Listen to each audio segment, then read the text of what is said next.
I genuinely feared for my life. I thought I was going to be crushed to death or stomped to death. Women got injured. Somebody got their foot broken. It was absolutely just carnage. Appalling, absolutely appalling. Kelly, thank you for your time tonight, and hopefully there is nobody crowding around you wherever you are at the moment.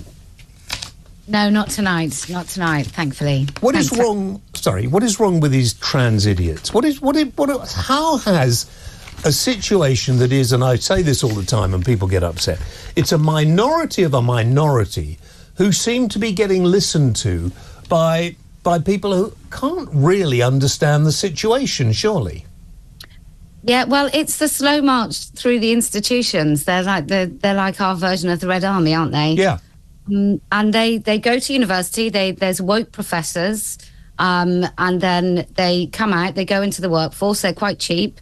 They go into really cushy little diversity and inclusion roles. You can get paid 80 grand for doing something like that. At the NHS, there's one in every council. There's one in every office block. They're everywhere. Apparently, we've got some here.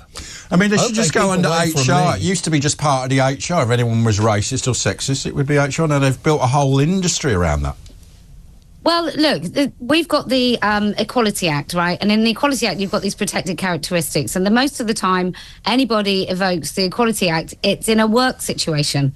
And maybe that's because HR has lost its way, really, because now, look, if you want to do inclusion, rather than get a ramp, rather than make sure that people with actual disabilities have somewhere to work and can live a full and prosperous life in this country, you can just make people wear some rainbow lanyards. Yeah. And tick that box. I mean, it's ridiculous. You've been banned now from going to Australia, is that right?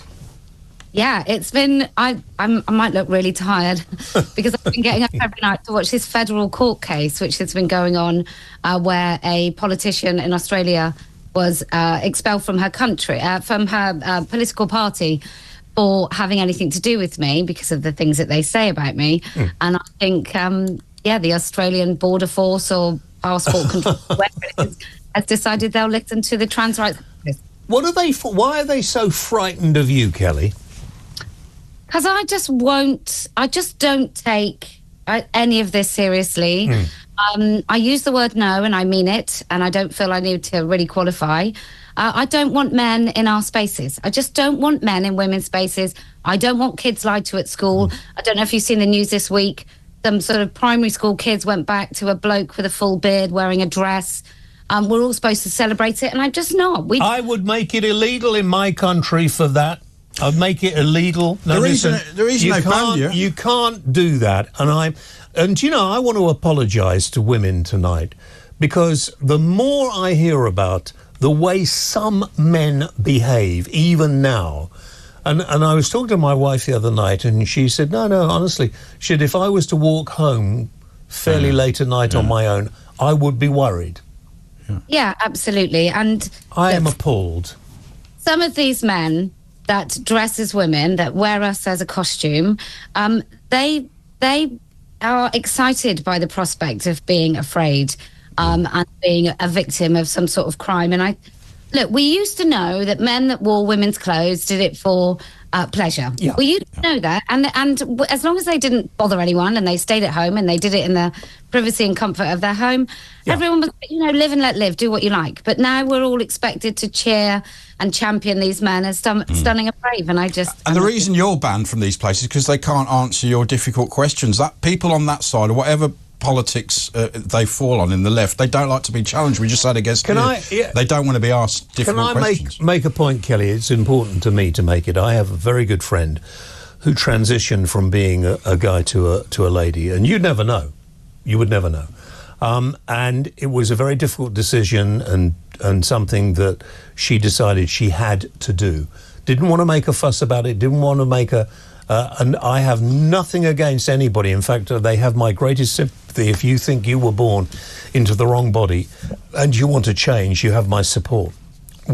People who don't have my support are those people who dress up like idiots, you know, a man in a flowing dress with a beard and reckons nobody can criticise them. Otherwise, I'm going to... But should they be allowed in a ladies-only space, No, your friend? no. But your friend who's Yes, genuine. you know who I'm talking about. Yeah. She's a woman. She is a woman. Well, okay, changed. I would totally disagree. Yeah. Not a woman, but, you know, perfectly within their right in this democratic, tolerant society to do whatever they like. And they wouldn't actually go in women's spaces, would they, your friend, would they? I don't think. Don't know. She's a woman. She's had everything. She is a woman. Well, I don't So, know. you know... Kelly would disagree on that. Well, Kelly can disagree all she likes, but there are people who transition from one sex to another. They may not have all the... But you know, they're not there to harm anyone or to do anything, or they are just women. My complaint is against men who want to keep themselves intact as male and pretend to be a woman. It's a fetish, I think they have a... Yeah. I mean, I did a programme many years ago.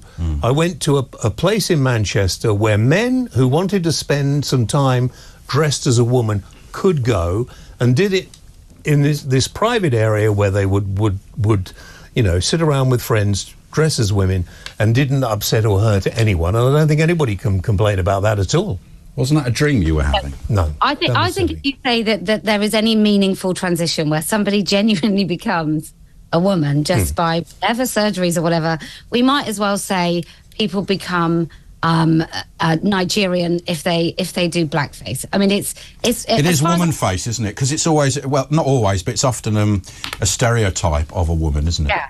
Look, I mean, that aside, really, whether you genuinely believe it, James, and whether you care about your friends and you think they genuinely have transitioned or not, doesn't alter the fact that I don't want him in my space. You wouldn't even know it was a him. Well, I beg to differ, but that's Kelly, almost... I'm telling you now, you wouldn't know.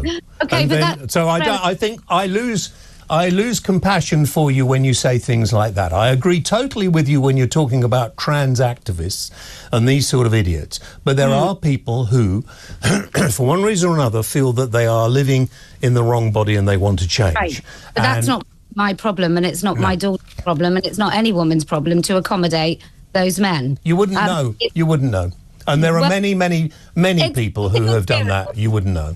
Well, I beg to differ, but even if I didn't know, we have a social contract and an agreement that men stay out of women's spaces. And maybe 10, 20 years ago, there were so few of those men that it didn't, you know, maybe they did walk past me and I wouldn't have known and I would have felt perfectly safe and fine. But that isn't where we are now.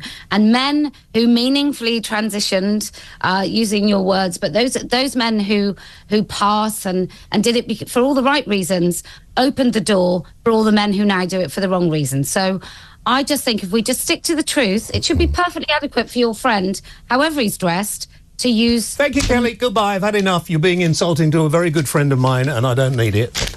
Take a flipping break.